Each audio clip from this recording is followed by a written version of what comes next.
Hey guys, thank you for coming back. I have a nuanced question, looking for a nuanced answer. Here we go. My born-again Christian neighbor says some people who have near-death experiences experience the devil and hell. Sure, the expected response from you would be that they are immersed in fear. But can you provide a little more nuance? It's representing some belief, as you said, but people I've listened to on YouTube about near-death experiences often experience love they didn't know existed, or angels, or Jesus, whatever. Why the devil and hell? And this is from Melissa Miller. And Melissa, this is an awesome question. This is an awesome question. The reason this is an awesome question is because you're correct in the fact that I would say they're immersed in fear. But here's something else that I want to talk about. Near-death experiences are fascinating. But you have to realize, when I talk about near-death experiences and crossing over, I talk about a transition. And so when we go and to the other side, we go there with the other side wrapped in our beliefs about the divine. And then anybody who's done near-death experiences know that they get over there and then things change and morph. So I think for us to comprehend what's happening, we have to see it from the belief system that we have here and now. And then when we get over there, we can learn and adapt and have the illusions fall away. Oftentimes people see the devil and hell because their entire life has been immersed in the idea of the devil and hell, and specifically, they believe that they've done things that are wrong. And so they go across and they experience exactly what they believe. And had they stayed there, it would have changed. Now, the other response here is, there's two other things in here, but let's go to the next one. They see angels or Jesus. There was one lady who had two near-death experiences. In her first near-death experience, she saw Jesus. And the second near-death experience, she saw Shiva. She wasn't Christian or Hindu. I think that it was just being wrapped in whatever was a form that she could focus on at that point. She was like, what is it? I have no idea. The next aspect is the idea of the people who just go and experience love they didn't know they exist. When you leave the body, when you step out of form and you go to the physical other side, and I say that interesting, the physical other side. When I had that experience where I stepped over and I was in that pure white room and that person was standing in front of me, you feel like a child, right? Well, what do you know about children? Children love unconditionally. They're joyful. They don't have the fears instilled in them yet, and it's the same thing when you cross over. You release, the people who release this life experience the joy and positivity of unconditional love. You got to remember, my belief is we are here to experience that separation.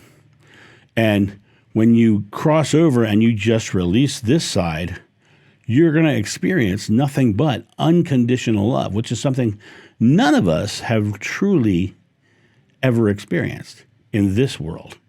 Because this world is all about the duality. It's all about the concept of feeling our fears and our separation so that we can come to know love fully. And when we return to a place that is nothing but pure love essence, it's going to be more than you could ever possibly imagine. So the people like born-again Christians, let's talk about born-again Christians because, and I don't mean to laugh at born-again Christians, wasn't the intent. To be born again, as I said in another video, just means start over. Means all the stuff in your past, leave it behind and start over. The core teachings of Buddhism are that, life is pain and suffering because of our habitual response to our life experiences. Or if you want to say it in a more modern way, life is pain and suffering because of our habitual responses to our subconscious mind.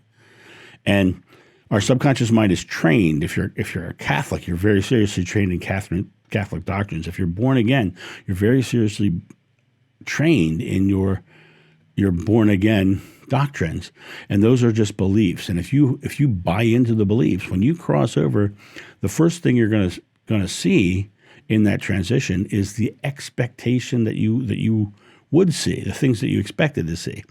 But if you cross over and you have this feeling of pure unconditional love, it's not because of some unique difference. It's what it is. It's you have released everything. You are a little further in that chain, in that transition of having, the people who have the most fear and dogma and doctrine drilled into their head, their transition is definitely going to take a little longer to understand unconditional loving. And when I look at the question here, it's great.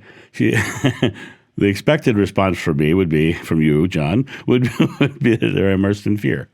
They are immersed in fear. We're all immersed in fear. We're here to experience that. And when we cross over, we have this experience of shedding that fear. For some people, it takes longer because they're so deep in fear. For some people, it takes no time at all because they don't have that much fear. And the deeper you are into any organized religion, you're probably going to have a bunch of fears. You're probably going to have a bunch of fear. And the born-agains especially, they're really deep in fears because of the fact that, well, let me give you an example.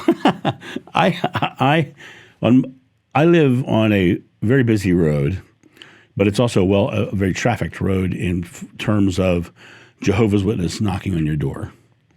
I would get them 2-3 times a month. And I put a sign on my front door that basically said, if you're here to deliver a package that I've ordered, you ring the doorbell. If you're here to deliver pizza that I've ordered, ring the doorbell. If you're here to sell me your product or service, I won't buy it. Thank you very much.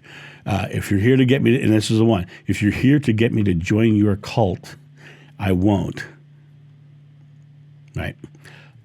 Here's the thing that's fascinating about that sign on my door. I have never had a Jehovah's Witness knock on my door again. And in fact, I had 2 Jehovah's Witness cars pull into my driveway, and the woman walked up to the door, read my sign, and ran to her car and drove across my yard to get out of my yard. So what does that tell you about their belief, right? They read my sign and associated what they were there to do as a cult. Because why would they think they were a cult? I didn't say anything about religion on that sign. I said cult. If you're here to get me to join your cult, I won't. I didn't say anything about Jehovah's Witness. I didn't say anything about Jesus. I didn't say anything about Christianity. I only used the word cult. And they ran away terrified.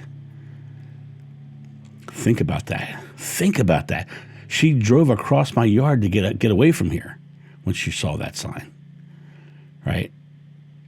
It doesn't say I'm going to hurt you. It doesn't say anything that's harmful. It just says I won't join your cult. And it scared her that much. Why? Because she herself is scared. She herself was terrified. And the concept of, I'm calling her out on her cult made her get freaked out. So if she's that scared, what do you think she'll see when she crosses over? She's going to see a fear-based belief shown to her during her transition. And then when she finally does fully transition over, she'll see the error of her ways. She'll see, it's not about fear. Now, these are my beliefs. If Jehovah's Witness has been a good thing for you, go to. If you're trying to dictate how others live their life, then I have a problem, because spirituality is a personal journey. So I hope that answers your question, Melissa. I hope I was nuanced enough. But yes, you will see exactly what you expect to see when you cross. If you are very deep in fear, you will see something fearful. And if you expect angels, you'll see angels. If you expect Jesus, you'll see Jesus. And whatever you expect to see, you'll see. And the young girl who had Jesus and Shiva show up, I often wonder in that situation, was in her past lives, was she Hindu? Was she Christian? Did she have a connection to Jesus in another life? Because we are all this consciousness that we have is connecting to something, and that source is everything.